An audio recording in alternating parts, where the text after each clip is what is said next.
Hey everyone, it's Bella here. Well, I'm making this video because I would like to talk to you guys about a cause that I'm part of. I signed up to be a participant in what is called the Autism Speaks Walk. It's going to be held October 27th in Tempe. Well, this walk is kind of important to me because one, I work with a lot of special needs. And I like making a difference and helping people. So this video is also because each participant is to do a fundraiser to help raise money for the cause.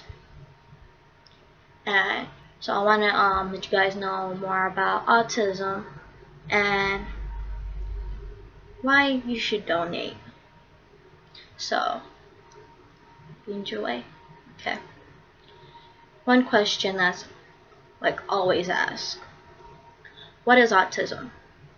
Autism, or autism spectrum disorder, refers to a broad range of conditions characterized by challenges with social skills, repetitive behaviors, speech, and nonverbal communication, as well as by unique strengths and differences. We know that there is not one autism, but many different types, caused by a combination of genetic and environmental influences. Do you kind of catch my draft? If not, I'll also give you guys links and stuff to help you with better understanding if this doesn't help. How common is autism? Well, today I would say it's really common. The Centers for Disease Control and Prevention, CDC, estimates autism as 1 in 68 children in the United States. This includes 1 in 42 boys and 1 in 189 girls. It may not seem like a lot, but it has increased. So, yeah. What causes autism? Well, there's not one cause really. Research suggests that autism often develops from a combination of genetic and non-genetic or environmental influences. These influences appear to increase the risk that a child or person will develop autism. However, it's important to keep in mind that increased risk is not the same as a cause.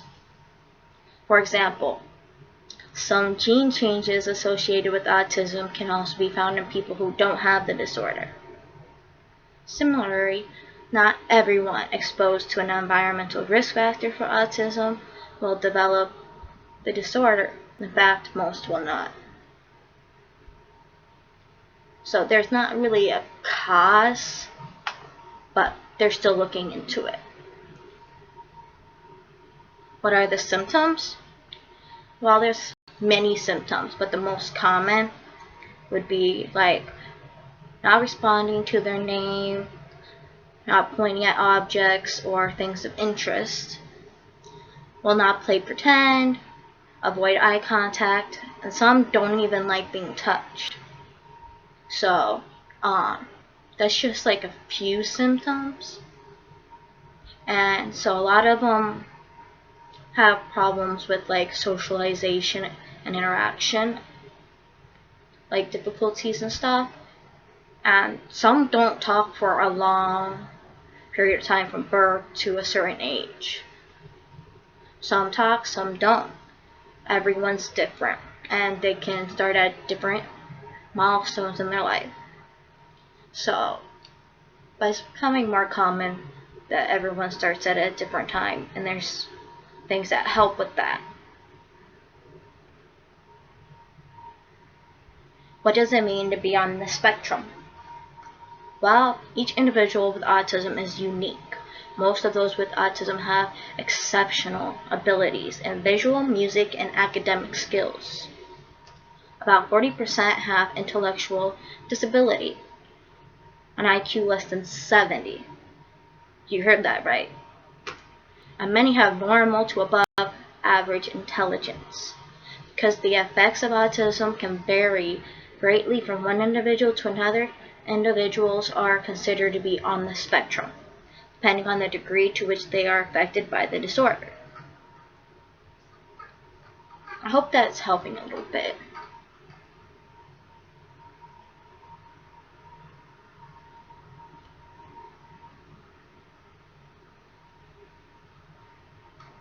How do you get the person to help with their needs? In addition to the early prevention services mentioned above, it's important to make sure that the person has knowledgeable and reputed healthcare team, which means a good support system. This means finding doctors, therapists, psychologists, teachers who understand and have experience with autism and can respond to their shifting needs appropriately.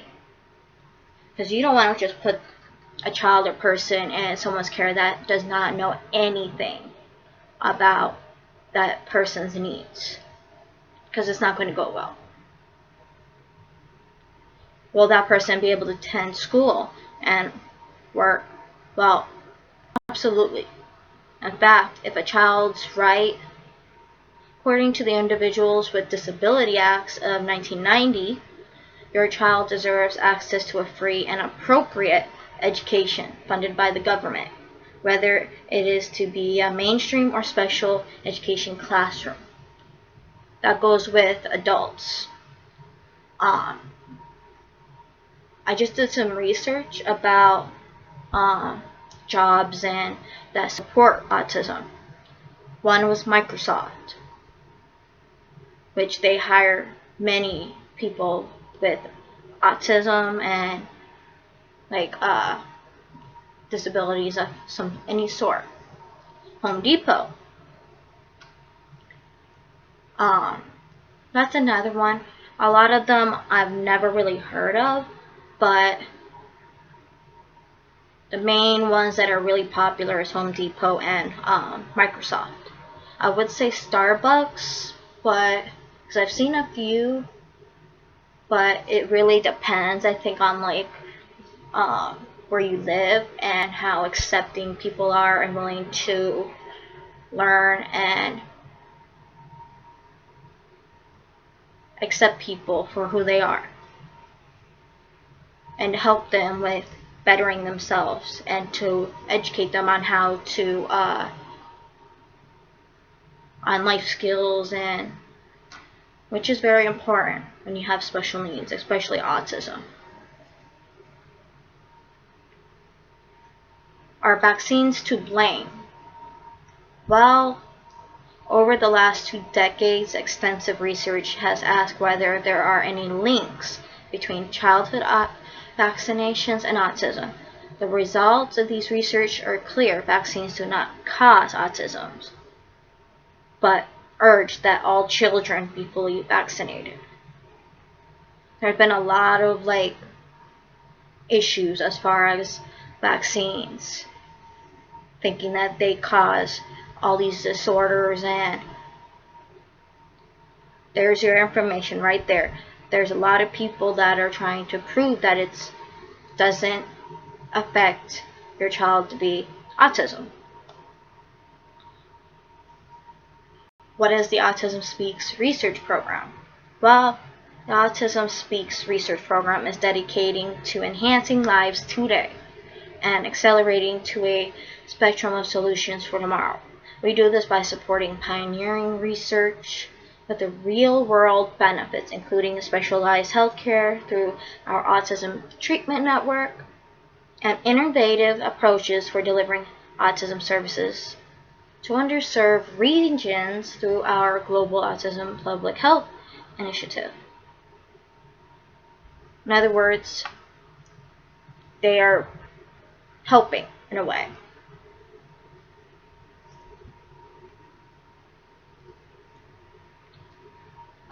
About Autism Speaks. Autism Speaks is dedicated to promoting solutions across the spectrum and throughout the lifespan for the needs of individuals with autism and their families through advocacy and support. increasing understanding and acceptance of autism spectrum disorder and advancing research into causes and better interventions for autism spectrum disorder and related conditions. I hope a lot of this information is kind of helping. If not, you can learn more at autismspeaks.org. And I hope that if you have any contact or interaction with someone with special needs or autism, that you would be willing to donate to help with autism. Anything helps, but all funds and proceeds go to the Autism Speaks Foundation, which supports autism. So, I'm actually pretty happy to be involved in this, because this will be my first time, and it's kind of a goal. I've always wanted to participate in a walk to help a cause. So hopefully this one goes really well, and we get a lot of people to help with donating and educating people, and just making a difference. If you know somebody, try to make friends with them, help them. Because at the end of the day, you never know what someone's going through. But anyways, I'll post a link to the fundraiser below, and I also have it in my on Facebook fundraiser, which I'll share that as well. So I hope that I see some people, and thank you for listening, and have a great day.